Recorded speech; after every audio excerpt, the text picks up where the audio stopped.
Sistem ekonomi masyarakat Melayu tradisi. Ekonomi tradisional merupakan kegiatan ekonomi yang dilakukan secara kecil-kecilan bagi menampung keperluan diri dan keluarga sahaja. Sistem ekonomi Melayu tradisi amat berlainan daripada sistem yang dibawa oleh British. Dalam sistem ekonomi Melayu, masyarakat Melayu berteraskan sistem ekonomi sara diri. Setelah kehadiran dan penaklukan British terhadap negeri-negeri Melayu, tradisi ini telah bertukar kepada sistem ekonomi komersial. Walaupun begitu, sifat-sifat ekonomi komersial pernah juga dijalankan oleh masyarakat sebelum kedatangan penjajah barat. Cuma, ianya dijalankan secara kecil-kecilan sahaja. Masyarakat Melayu tradisional tidak menjuruskan sistem ekonominya ke arah ekonomi komersial secara besar-besaran adalah kerana terdapat beberapa faktor yang perlu diambil kira, iaitu dari aspek sistem kerja, sistem pemilikan tanah, teknologi yang digunakan, hubungan petani dengan dunia luar, sumber pertanian serta sistem kenegaraan iaitu sistem sara dan sistem kerah.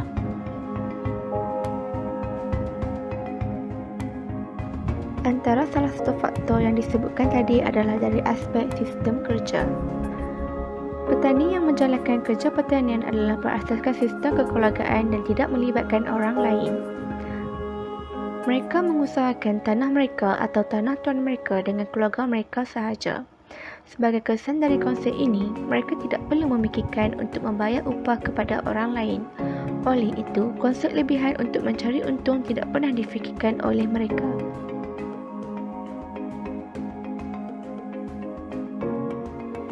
Seterusnya dari aspek sistem serah dan sistem kerah. Seperti yang kita ketahui, bagaimanakah cara Sultan berperanan dalam mengketengahkan kesucian dan kemuliaannya adalah ditunjukkan melalui ilmu yang dimiliki, alatan, restu maupun lambang-lambang kekuatan lain dan selalunya dihubungkan dengan ketuhanan. Oleh itu, ia dapat menggerakkan rakyat untuk menyatakan kesetiaan dan ketaatannya. Untuk menunjukkan kesetiaan dan ketaatan inilah, para petani terutama orang lelaki dipaksa bekerja untuk sultan maupun pembesar. Selalunya, kerja-kerja dalam sistem ini bukan sahaja melibatkan bidang pertanian, tetapi merangkumi pelbagai bidang lain. Ia pula dilakukan tanpa mempunyai ketetapan yang tetap. Oleh itu, jangka masa yang tidak tentu menyukarkan kerja-kerja pertanian yang hendak dijalankan. Selain daripada menunjukkan ketaat-setiaan dalam corak menyerahkan diri untuk kerja-kerja sultan, para petani juga diikat dengan sistem serah. Dalam hal ini, para petani perlu menyerahkan sama ada lebihan hasil, barangan, keperluan dan lain-lain bahan untuk sultan. Ini bagi menunjukkan kesetiaan dan ketaatan. Ishaq Syari menyatakan, sistem serah ini lebih teruk daripada sistem kerah.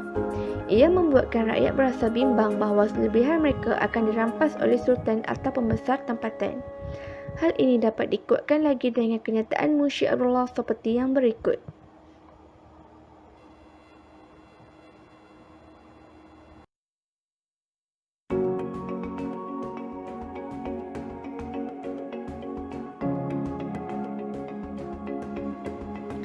Seterusnya, keterbatasan hubungan antara petani dengan dunia luar. Biasanya, hubungan dagangan hanya dilakukan oleh para pembesar dengan tidak memberi peluang kepada petani untuk menjalankan urusan perdagangan. Oleh sebab itu, kalau dilihat daripada aktiviti kerja yang dijalankan oleh masyarakat Melayu, sebahagian besarnya adalah berteraskan sektor pertanian. Mereka tidak dapat melihat peluang-peluang yang ada dalam aspek perdagangan. Biasanya, aspek ini diboleh oleh pembesar-pembesar atau sultan. Keterbatasan ini jugalah yang menyebabkan orang-orang Melayu tidak dapat melihat kebaikan sistem-sistem yang cuba dilaksanakan oleh orang-orang Inggeris. Sebenarnya, konsep komersial telah lama dijalankan, cuma ia dibeloti oleh orang-orang yang mempunyai hubungan dengannya. Keadaan ini jauh berbeza dengan sikap petani dan orang barat yang mengamalkan sikap keterbukaan dan menerima revolusi sama ada revolusi pertanian dan industri.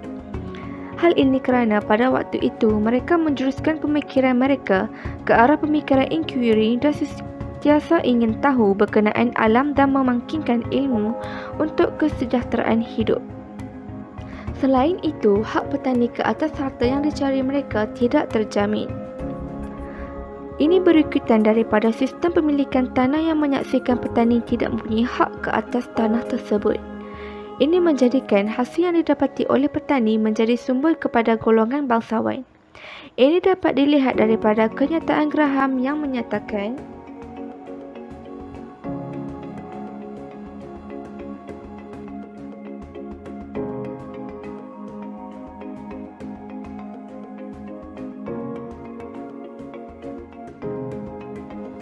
disebabkan terdapat beberapa faktor yang dinyatakan, keadaan ini membuatkan para petani menjalankan kegiatan ekonomi sara diri.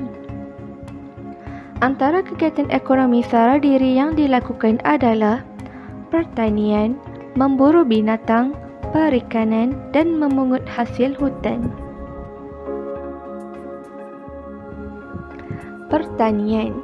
Dari aspek pertanian, padi merupakan kegiatan tanaman utama yang dijalankan pada masyarakat zaman dahulu.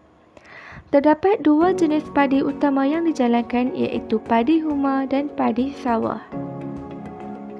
Selain itu, terdapat juga tanaman lain seperti tanaman ubi kayu, buah-buahan, lada hitam dan gambir. Peralatan yang digunakan pada masa dahulu untuk menjalankan pertanian adalah bajak, tajak, cangkul dan tenggala. Antara tanaman yang paling banyak dan utama ditanam ialah padi seperti padi bukit dan padi sawah yang terdapat di negeri Sembilan, Selangor, Perlis, Sabah dan Sarawak. Walau bagaimanapun, kita dapati di Kedah dan Perlis, pengeluaran padinya bukan sahaja bersifat separa sara diri, tetapi pada tahun 1809, ianya bersifat komersial. Dalam kegiatan petani, masyarakat Tanah Melayu tradisi tidak mengamalkan sistem upah, tetapi sebaliknya seluruh keluarga akan bekerja untuk mendapatkan hasil yang lebih baik seperti menjemur padi dan lain-lain. Padi juga turut dijalankan oleh masyarakat yang tinggal di kawasan pedalaman, terutama di Sabah dan Sarawak.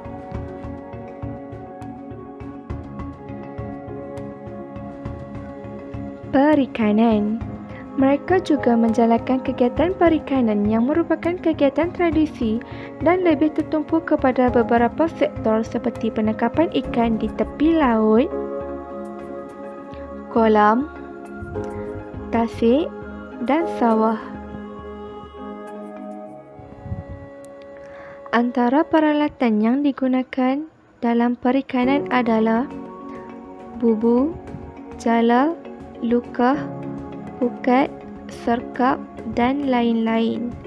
Jika terdapat lebihan hasil tangkapan, nelayan-nelayan ini selalunya akan memprosesnya menjadi ikan kering, keropok, belacan, sos bilis dan lain-lain. Memungut hasil hutan. Mengutip hasil hutan akan dilakukan di kawasan pedalaman.